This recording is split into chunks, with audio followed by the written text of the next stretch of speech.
சத்தியமா எனக்கு என்ன சொல்றதுன்னே தெரியல அமுதா.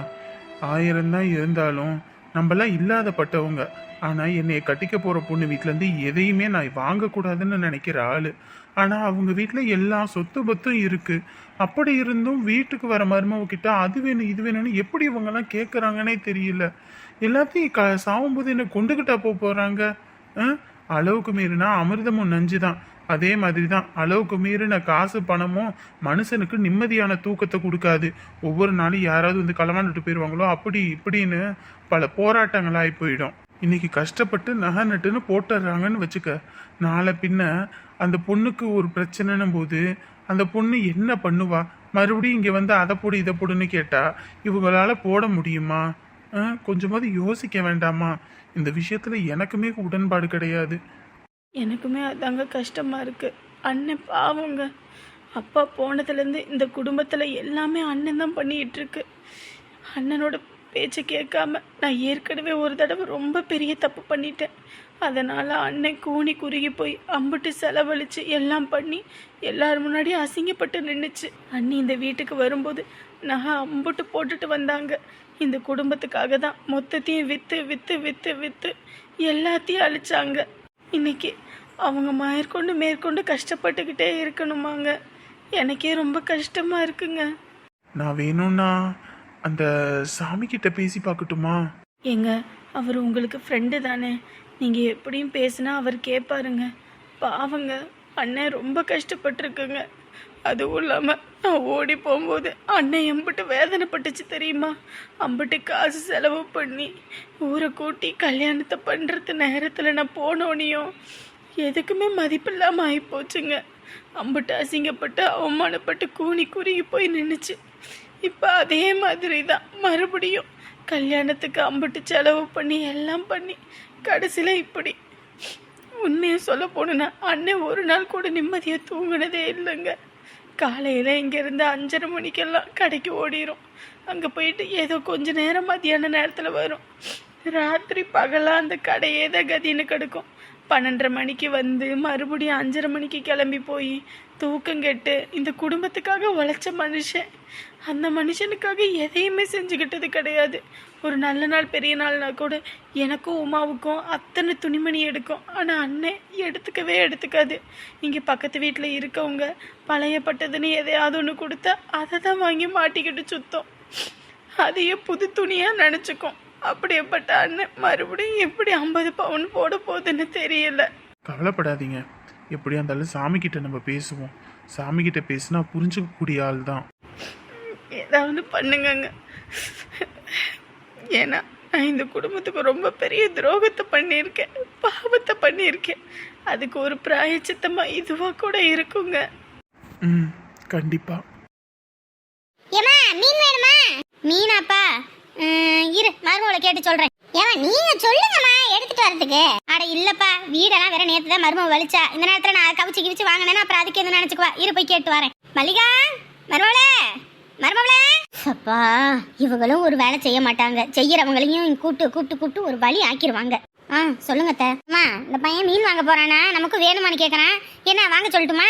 காலையில தான் சாம்பார் எல்லாம் வச்சு 3 நேரத்துக்கு சேர்த்து வச்சேன். மறுபடியும் யார் சமைக்கிறது? ஏமா மீன் குழம்பு வைக்கிறதுக்கு எம்பிட்டு நேரமா ஆகும்?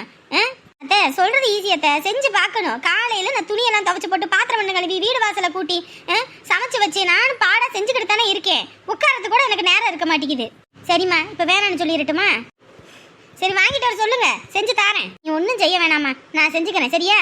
நீ போய் உன் வேலையை பார்ப்போ. ஏத்த நீங்களும் கொஞ்சமா புரிஞ்சுக்கோங்க அத்தை. எனக்கு மட்டும் என்ன உடம்பு இரும்புலையா அடிச்சிருக்குது? முதல்லையாவது எத்தனை பேர்? 4 பேர் இருந்தோம், 5 பேர் இருந்தோம். இப்போ 6 பேர். 6 பேரும் 6 துணியை போடுறீங்க. காலையிலேயே நான் துவைச்சு போட்டுட்டு துணிமணியை எல்லாம் காய வச்சுட்டு தண்ணி எடுத்துட்டு வந்து ஊற்றி எல்லா வேலையும் பார்த்துக்கிட்டு தானே இருக்கேன். ஏம்மா நீ ஒன்றும் செய்ய வேணாமா, நீ தாம்மா இந்த வீட்டில் வேலை செய்கிறேன். நான் ஒரு வேலையும் செய்யலை, போதுமா? நானே செஞ்சுக்கிறேம்மா, நீ போமா. அத்தை நீ எதுவும் சொல்ல வேணாமா, நீ வேலை செய்யறமா, நான் வேலை செய்யல, போதுமா? நான் வந்து தின்னுபிட்டு இருக்கிற ஆளு, அதனால நான் ஒரு வேலையும் செய்யல. சரியா? நீ போய் ரெஸ்ட் எடுப்போ, நான் பாத்துக்கிறேன் மற்ற வேலையை. நீ எதுவும் பண்ண வேணாம், போதுமா? என்னடா இது, மீன் வேணுமான்னு கேட்க வந்தது ஒரு குத்தமாயி போச்சு. நானும் என்ன நடு ரோட்ல 2 சண்டை போட்டுக்கிறாங்களே. எப்பா ஒரு 2 கிலோ கொண்டு வாயா. சரிம்மா. நம்ம தான் எல்லாருக்கும் செய்யணும்னு நினைக்கிறோம். ஆனா நமக்கு செய்யறதுக்கு எல்லாரும் கணக்கு பண்ணிக்கிட்டு தான் இருக்கிறாங்க. அப்பாடி அப்பா, ஐயோ நாம தான் எல்லாம் வெளுத்ததெல்லாம் பாலுன்னு நினைக்கிறோம். ஆனா எல்லாரும் எப்படி இருக்காங்கன்னு நம்ம அதுக்கேத்தாப்புல இருந்து நடந்துக்கணும். வெங்காயம் இந்த கலையில இருக்கா என்னன்னு தெரியல, வாங்கிட்டு வந்து எல்லாம் ரெடி பண்ணுவோம். ஒன்று சொன்னா போதும் உடனே மூஞ்சி தூக்கிக்குவாங்க 7 முழத்துக்கு. தினந்தோறும் என்னை பேசுறாங்க வைக்கிறாங்க. எனக்கு எப்படி இருக்கும்? என்னோட நிலைமையும் கொஞ்சமாவது யோசிக்கணும். நானும் இன்னைக்கு தண்ணி ஊற்றிருக்க நேரத்தில் நானும் எம்புட்டு வேலையை தான் பார்ப்பேன். கொஞ்சமான அவங்களுக்கு என்ன வேணும்? என்னடா மருமவளே எல்லா நாளும் எல்லா வேலையும் பார்க்கறாளே, மாப்பிளையும் வந்திருக்காரு, நம்ம ஏதாவது ஒன்று பண்ணுவோம். ஏதாவது ஒன்று இருக்கு. யாரும் வந்தாலும் சரி யாரும் வரலினாலும் சரி, மருமவோ இரும்பு, அவ உடம்பு என்னமோ ஆகாது. அவ வாட்டுக்கு வேலை செஞ்சுக்கிட்டு இருக்கணும். காய்ச்ச தலைவலினா கூட இந்த வீட்டில் வேலை செஞ்சு வச்சுட்டு தான் போய் ஆஸ்பத்திரிக்கே போகணும். ஒரு வேலை செய்யலன்னு செய்யுங்கன்னா போதும், மூஞ்சி 7 முழத்துக்கு நீட்டிக்க வேண்டியது. நீட்டிக்கங்க, எனக்கு என்ன வந்துச்சு? போன் உங்களுக்கு பேசுறீங்களா? தம்பி இந்த மேல கூட்டிக்கிட்டு இருக்கீங்கயா, யாருங்க? உங்க மனைவின்னு வந்திருக்கு. அடடே, ராணி தான் ஃபோன் பண்ணியிருக்கு. வந்ததுலேருந்து ராணி கிட்ட பேசவே இல்லை. பேசணும்னு நினச்சா கூட ஏதாவது ஒரு தடங்களாயிருது. இன்னைக்கு வேற ராணி ஃபோன் பண்ணியிருக்கு. வேலை வேற பார்த்துக்கிட்டு இருக்கோம். வேலை கிடக்குது வேலை. பொண்டாட்டிக்கு மீறின வேலையா? ஒரு வார்த்தை பேசி போடுவோம். என்னண்ணே எடுத்துட்டு போட்டுமா இல்ல நீங்க வேலை செய்றீங்கன்னு சொல்லிட்டு வைக்கட்டுமா? தம்பி கொடுங்கய்யா, கொடுங்க, ஒரு வார்த்தை பேசிக்கிறேன். அந்த இடத்துல உட்கார்ந்துருக்கீங்க, பார்த்து நல்லா புடிச்சுக்கோங்க சரியா? சரிங்க தம்பி. பிடிச்சிக்கோங்கண்ணே.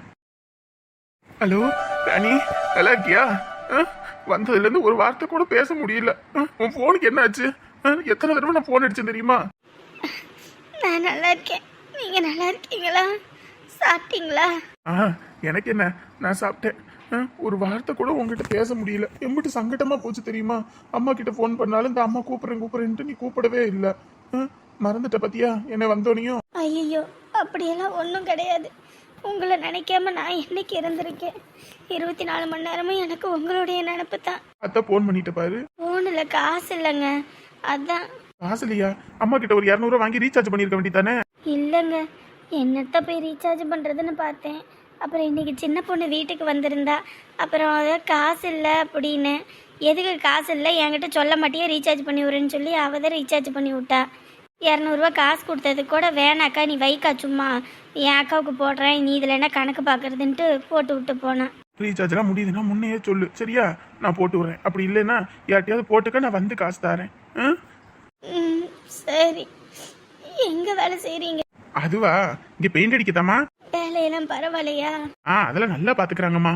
இங்கே பாருங்க, அந்த குச்சி மலையெல்லாம் நின்றுக்கிட்டே மேலே ஏறிக்கிட்டெல்லாம் பெயிண்ட் அடிப்பாங்கல்ல, அந்த மாதிரிலாம் வேணாம். கீழாலேயே அடிங்க சரியா?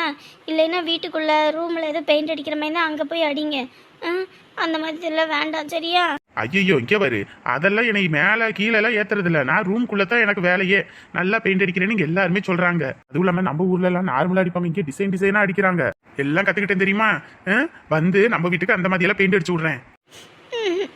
வேலை எதுவும் கஷ்டம் இல்லைல்ல? அட உங்ககிட்ட என்ன பொய்யா சொல்றேன்? நான் இப்போ கூட ரூம்ல உட்காந்துதான் வேலை பார்த்துக்கிட்டு இருக்கேன். வேணா வீடியோ கால் பண்ணட்டுமா? பாக்குறியா? வேண்டாம் வேண்டாம், பக்கத்துல வேலையில ஆள்லாம் இருப்பாங்க, எதுவும் நினைச்சுக்குவாங்க. ஏமா குரல்ல ஒரு மாதிரியா இருக்கு?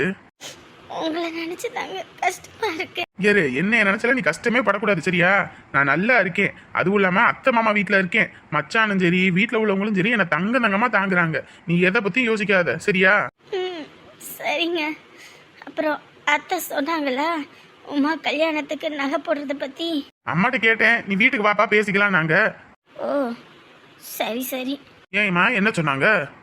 மாப்பிள்ளை வீட்டுல 100 பவுன் போட சொன்னாங்க. 100 பவுனா? அப்புறம் அத்தை அது இதுன்னு பேசி 50 சவரன் போடுறேன்னு சொல்லியிருக்காங்க. ஏங்க நம்மளோட நிலைமை என்னது? 50 சவரன் போடுற நிலைமையிலே இருக்கோம். இங்கேயே வேலை இல்லாமல் அங்கே போய் இருக்கீங்க. இந்த நேரத்தில் நம்ம என்ன சொல்கிறதுனே எனக்கு ஒன்றும் புரியலைங்க. ஓஹோ, இதனாலதான் அம்மா நான் வீட்டுக்கு வந்தோன்னு சொல்றேனாங்களா? இங்கே பாருங்க, அத்தை கேட்டால் முடிவாக சொல்லிடுங்க. 50 சவரன்லாம் போட முடியாதுமா அப்படின்னு. கல்யாணம் ஆகிப்போச்சுன்னா பிரசவத்தில் இருந்து வளகாப்பு செலவு, அதுக்கப்புறம் காது குத்து செலவுன்னு சொல்லிட்டு ஊருப்பட்ட செலவு மொத்தமும் நம்ம தான் பண்ணணும். அப்போக்கும் நம்ம நகை நட்டு போடுறதுக்கு எங்கே போகிறது? அதுவும் இல்லாமல் நம்ம வீட்டில் என்ன ஒரு பொம்பளை பிள்ளைய வச்சுருக்கோம், அவளுக்கு 4 பின்ன செய்யணும் வைக்கணும். இதுலேயும் உங்கள் தங்கச்சிக்கு இப்போ தான் கல்யாணம் ஆகிருக்கு. ஒரு பிள்ளைக்கு 50 சவரன் போட்டு ஒரு பிள்ளைக்கு ஒன்றுமே போடலைன்னா என்ன நினைப்பாங்க? 4 பின்ன அவளே சண்டைக்கு வர மாட்டாளா? எல்லா பக்கமும் பிரச்சனைங்க. அதனால் நீங்கள் அத்தைக்கிட்ட சொல்லி புரிய வைங்க. இந்த கல்யாணம் இல்லைன்னா என்ன, இன்னொரு கல்யாணத்தை பண்ணி வச்சுக்கலாம். என்ன பத்திரகாளி பேசிகிட்டு இருக்க?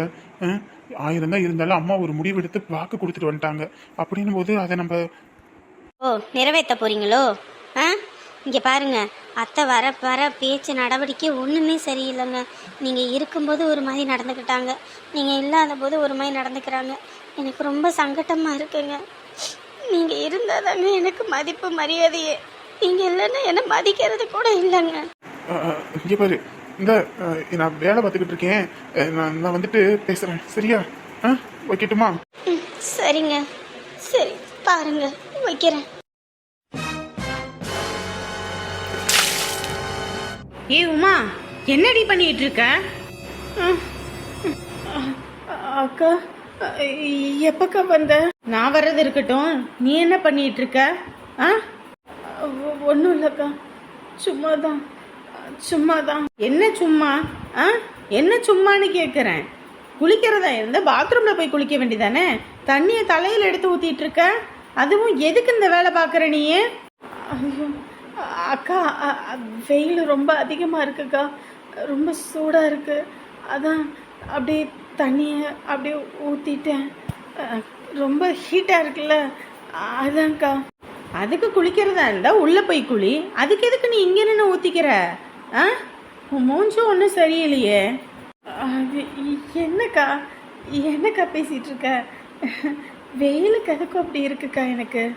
உமா, எதுவும் தப்பா எதுவும் நடக்கலைல்ல? என்னக்கா பேசிகிட்டு இருக்க? என்னக்கா தப்பு நடக்குது?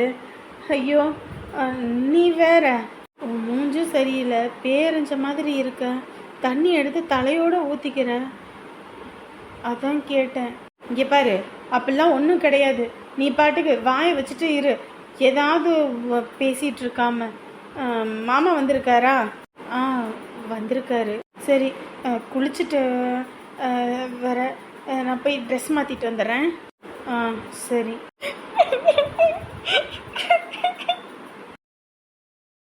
என்ன இவ மூஞ்சி சரியில்லை, ஏதோ ஒன்று நடந்திருக்க மாதிரி இருக்கு.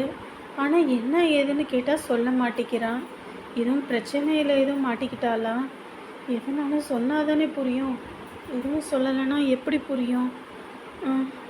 அண்ணனே ரொம்ப கஷ்டத்தில் இருக்காங்க. இவ என்ன ஒன்றும் சொல்கிறதுக்கு இல்லை. அதுவும் இல்லாமல் வெயிலும் வேற ஓவராக தான் இருக்குது. அதனால் கூட சரி சும்மா தண்ணியை ஊற்றினாலும் ஊற்றிருப்பா. சரி, நம்மளும் போவோம். அவனை நீங்க எதுவும் கேட்கறது இல்ல, நீங்க பாட்டுக்கு இருக்கீங்க. அவன் இன்னைக்கு என்கிட்ட என்ன தெரியுமா சொல்றான்? அந்த பிள்ளைய ஒரே மாசத்துல எனக்கு கல்யாணம் முடிச்சு வைன்னு சொல்றான். அது மட்டும் இல்ல, ஊரை கூட்டிக்கிட்டு ஊரு முழுக்க சுத்துறான் அந்த பிள்ளைய வச்சுக்கிட்டு. என்ன, எனக்கு ரொம்ப அசிங்கமா இருக்குங்க இவன் பண்றதெல்லாம். பேசாட்டுக்கு கல்யாணத்தை முடிச்சு விட்டு தொலைஞ்சிருவாங்க. இவரு அவங்க 2 பேரும் கட்டிக்க போறவங்க, இதுல என்ன இருக்கு? அதுவும் இல்லாம நீ 50 சவரன் நகை கேட்டிருக்க. அந்த குடும்பத்துல உள்ளவங்களாலையும் போடணும்ல. போட முடியாத சூழ்நிலையில அவங்களும் இருப்பாங்க. ஒரே மாசத்துல முடிக்கணும் வைக்கணும்னா அவங்களும் எங்க இருந்தமா போடுவாங்க? ஒண்ணு நீயாவது மனசு இறங்கி வரணும். அப்படின்னா கூட நம்ம கல்யாணத்தை முடிச்சு வைக்கலாம். பாருங்க, ஊர்ல எனக்குன்னு ஒரு கெத்து இருக்கு, எனக்குன்னு ஒரு மரியாதை இருக்கு. என் சொந்த மந்தத்து முன்னாடி என் பையனுக்கு அப்படி கல்யாணம் பண்ணி வைப்பேன், இப்படி கல்யாணம் பண்ணி வைப்பேன்னு சொல்லியிருக்கேன். அப்படி இருக்கும்போது ஒண்ணுத்துக்கு இல்லாதவளை கூட்டிட்டு வந்து வச்சுக்கிட்டு என்ன பண்ண சொல்றீங்க? 50 சவரன் போட்டாகணும், அதுவும் ஒரே மாசத்துல. அப்படி இல்லையா, நான் பாக்குற பொண்ணை என் பையன் கல்யாணம் பண்ணிக்குவான், அம்பிட்டு தான். அதை இன்னைக்கு அவங்க வீட்டுல போய் நான் சொல்லலான் இருக்கேன். ஏறு, கல்யாண விஷயத்துல அடாவடித்தனம் பண்ணாத. என்ன தங்கம் பேசிட்டு இருக்க? நம்ம ஒரு பையனை பெற்று வச்சிருக்கோம். நம்ம பொண்ணுக்கு இப்படி ஒரு நிலைமை நம்ம கம்முன்னு இருப்போமா? கொஞ்சம் பொறுமையா இரு. எதுலையுமே அவசரப்படாத. முதல்ல பாக்குற எல்லாருமே தலைவர் உங்க பொண்டாட்டி அப்படி பேசுறாங்க இப்படி பேசுறாங்க போது எனக்கு சங்கட்டமா இருக்கு. ஏங்க, வாய் இருக்குன்றதுக்காக 1000 பேசுவானுங்க. அதெல்லாம் நம்ம காதுல வாங்கிட்டு இருந்தோம்னு வைங்க, நம்ம குடும்பம் நடத்த முடியாது. சரியா? சொல்றத கேட்டுக்கோங்க. இந்த ஒரே மாசத்துல கல்யாணத்தை முடிச்சு வைக்கணும். இல்லைன்னு வச்சுக்கோங்க, அவன் கூட்டிட்டு வந்தாலும் கூட்டிட்டு வந்துடுவான். அதுக்கப்புறம் நமக்கு தான் ரொம்ப அசிங்கமா போயிடும். 50 சவரன் போட்டா அந்த புள்ள கல்யாணம். அப்படி இல்லையா, புரோக்கர் இன்னைக்கு காலையில எனக்கு ஃபோன் பண்ண, அப்படி ஏதோ 100 சவரன் போடுற பொண்ணு இருக்குது உங்க வசதிக்கு ஏத்தாப்புலன்னு. நான் தான் பொண்ணு கொஞ்சம் அமைஞ்சிருச்சுங்க அப்படின்னு சொல்லி இது பண்ணி இருக்கேன். நானும் இப்பயும் தலை ஆசைச்சிட்டேன்னு வைங்க, உடனே அந்த பொண்ணை நாளைக்கே கட்டி வச்சு போடுவேன் சொல்லிவிட்டேன். அதனால பேசுறது தான் நல்லது, இல்லைன்னா இவன் ஏதாவது பண்ணாலும் பண்ணிவிடுவான். சரி, நான் உங்க வீட்டில் பேசுறேன். இன்னைக்கு நாளைக்குன்னு காலம் தாத்திட்டு இருக்க முடியாம சூட்டோட சூட்டை எல்லாத்தையும் முடிக்கணும். இல்லைன்னா நம்ம தான் அசிங்கப்பட்டு நிற்கணும். நம்ம பையன் இப்படி ஒருத்தியை கூட்டிகிட்டு வந்துட்டானா அப்புறம் பின்னாடி நமக்கு தான் அசிங்கம். அதுவும் இல்லாமல் இவன் சின்ன பையன், அவனுக்கு ஒரு விவரமும் புரிய மாட்டேங்குது. அவள் படிக்காதவன், இவன் படித்தவன். இவனோட இது அதெல்லாம் அவனுக்கு புரியாமல் ஒரு முடிவு எடுத்திருக்கான். நம்ம வேண்டான்னு சொல்ல தான் முடியும். அதுக்கப்புறம் அவங்களோட இது தலையெழுத்து என்னவோ அதுபடி நடந்துட்டு போட்டோம். நாளை பின்ன படிக்கலை வைக்கலைன்னு அவன் வருத்தப்பட்டு அவனா உட்காந்துருக்கட்டும். நம்ம ஒன்றும் பண்ண முடியாது. ஆசைப்பட்டாங்க, கட்டி வச்சாச்சு. இனி அவங்களோட தலையெழுத்து எப்படி நடக்குதோ நடந்துட்டு போட்டோம். சரி, அவங்க வீட்டில் நான் பேசிடுறேன். அப்புறம் இந்த கல்யாணத்துக்கு முன்னாடி என் பையன் கூட ஊரை சுத்துறது, இங்க போறது, அங்க வர்றதெல்லாம் இருக்கக்கூடாதுன்னு சொல்லிடுங்க. ஏன்னா எனக்கு இதெல்லாம் சுத்தமா பிடிக்காது. எனக்கே ஒரு பொம்பளை பிள்ளை இருந்து இந்த மாதிரி எல்லாம் மாப்பிள்ளையோட சுத்துது வைக்குதுனாலும் அதெல்லாம் நான் சப்போர்ட் பண்ணவே மாட்டேன். புரியுதுங்களா? எனக்கு அந்த மாதிரி விஷயம்லாம் சுத்தமா பிடிக்காது. அவங்க குடும்பத்துக்கு வேணா அது நான் வாடிக்கையா இருக்கலாம், ஆனா எனக்கு அது வாடிக்கை கிடையாது. புரியுதா? அதையும் தெளிவா சொல்லிடுங்க. நான் சொன்னா மூஞ்சில் அடிச்ச மாதிரி பேசி போடுவேன். அது அவங்களுக்கு சங்கட்டமா இருக்கும். நீங்கன்னா கொஞ்சம் பொறுமையா சொல்லுவீங்க. அதனால சொல்லி புரிய வைங்க. அதை விட்டுட்டு எங்கேயாவது போகும்போதும் வரும்போதும் சுத்துறத நான் பார்த்தேன். அப்புறம் இந்த தங்கத்தோட ரியல் குணத்தை அவங்க பார்க்க வேண்டியதா போயிடும். அது மட்டும் இல்ல, ஊருக்காரவங்க அங்க பார்த்தேன் இங்க பார்த்தேன்னு சொல்லி என்கிட்ட வந்து காதுல விழுந்துச்சு, இந்த கல்யாணத்தை நிறுத்தி விடுவேன்னு சொல்லிடுங்க. தங்கம் வாய் வார்த்தையா தான் சொல்லுவா, ஆனா அதுக்கப்புறம் செயல்ல எதுவும் பண்ண மாட்டா அப்படின்னு அவளுக்கு நினைச்சுக்கிட்டு இருப்பாங்க. ஆனா உங்களுக்கு இந்த தங்கத்தை பத்தி நல்லா தெரியும். இத்தனை வருஷம் என் கூட வாழ்ந்திருக்கீங்க. உங்களுக்கு புரியாததுன்னு ஒன்றும் கிடையாது. எனக்கு இன்னைக்கு ஒரு பேச்சு நாளைக்கு ஒரு பேச்செல்லாம் கிடையாது. என்னைக்குமே ஒரே பேச்சு தான். புரிஞ்சுக்கிட்டு நடந்துக்க சொல்லுங்க. அதுவும் இல்லாம அவளை பார்க்கவே எனக்கு பிடிக்க மாட்டேங்குது. ஊர்ல எந்த ரதியுமே இல்லாத மாதிரி அந்த ஆம மூஞ்சி விடியா மூஞ்சிக்காரிய வந்து வீட்டுக்கு கூட்டிட்டு வரணும்ன்றான். இவனெல்லாம் என்ன சொல்றதுன்னு தெரியல. இதுலக்காக வெளியூர்ல படிக்க வச்சிருந்தேன். அங்கிருந்து ஒரு பொண்ணை கூட்டிட்டு வந்திருந்தா கூட மனசுக்கு ஆறுதலா இருந்திருக்கும். இது ஒன்னுத்துக்கு லாக்கி இல்லாத சரியான தண்டம். ஊரை முழுக்க சுத்தம் மட்டும்தான் அவங்க வீட்டை சொல்லி கொடுத்துருக்காங்க. பொட்டை பிள்ளைக்கு எதை எப்படி நடந்தணும், எப்படி சொல்லி கொடுக்கணும், வைக்கணுன்ற எந்த இதுவும் இல்லை. அப்படியேப்பட்ட குடும்பத்துல இருந்து பொண்ணு எடுத்துட்டு வரான் பாரு. என்ன சொல்றதுன்னு தெரியல. முத புள்ள அப்படி, ரெண்டாவது புள்ள இப்படி, என்ன லட்சணத்துலதான் இந்த சாந்தாலாம் புள்ள வளர்த்துருக்கான்னு தெரியல. என்ன கன்றாவியோ இதுங்கெல்லாம் இனி இந்த வீட்டுல வந்து புழங்க போதுங்க நினைக்கும் போது எனக்கே அருவருப்பா இருக்கு. யாரு அப்படிலாம் பேசாத தங்கம். என்னைக்கும் நம்மளும் இதே மாதிரி இருந்துருவோமா என்ன? ஏங்க, ஒழுக்கம் உயிரினும் ஓம்பப்படும்னு படிச்சிருக்கீங்க தானே? ஒழுக்கம்ன்றது அந்த அளவுக்கு முக்கியம். சரியா? நம்ம ஊர் எப்படி என்ன ஏதுன்னு தெரிஞ்சுக்கிட்டு வளர்ந்த பிள்ளைங்க அதுக்கு ஏத்தாப்புலதான் நடந்துக்கணும். நம்ம இஷ்டத்துக்கு ஆடக்கூடாது. அதுக்காக தான் சொல்லிக்கிட்டு இருக்கேன். இல்லைன்னா நான் இதை உங்களுக்கு விளாவரியா விளக்கிட்டு இருக்க மாட்டேன். புரியுதா? நீங்க ஊர்ல உள்ளவங்களுக்கெல்லாம் பஞ்சாயத்து பண்ணி ஒரு முடிவு பண்ணுவீங்க. அந்த மாதிரி என் பையன் விஷயத்துல முடிவெடுக்க முடியாது. நீங்க என் பையன் வாழ்க்கையில என்ன முடிவெடுக்கணுன்றது நான் தான் சொல்லணும். இந்த தங்கம் கோடு போட்டா இந்த வீட்டு ஆம்பளைங்களே தாண்ட மாட்டாங்கன்னு மற்றவங்களுக்கும் தெரியணும்ல.